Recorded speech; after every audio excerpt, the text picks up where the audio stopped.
Hi, my name's Talia, and today we're going to be checking out what Intel's Skills for Innovations are all about. Life in the classroom has changed rapidly over the years, with advancements in technology skyrocketing every year, alongside the importance that this tech will have on the next generation's future. Intel's SFI Starter Packs are a new way to empower educators and accelerate student learning by introducing these concepts with real-world applications using a more hands-on learning approach.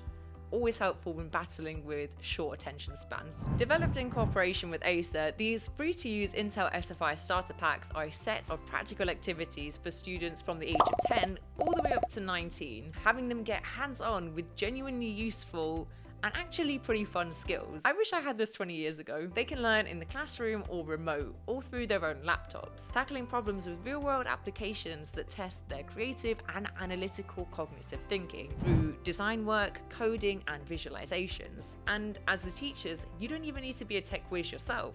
There are lesson plans to help you get up and running. Designed for Intel Core processors, there are 3 packs included featuring Acer technologies that touch on a variety of subjects such as science, maths, and physics. Screen Sense, where they'll simultaneously learn about the hazards of prolonged screen time while also learning to code. Durability by Design, where they'll design a laptop capable of surviving a busy classroom and simulate tests on its ruggedness. And in our third module, they'll get to make maths fun with Optimize, Design, and Minimize, where they'll, well, I'm sure you can guess, do all of the above by designing sustainable packaging for Acer laptops, optimizing the manufacturing process, and minimizing the waste created. Don't worry, we're not going to be stealing any ideas. Intel SFI has a range of 70 modules. You can download these 3 for free from the Intel Skills for Innovation page using the registration code AcerSFI.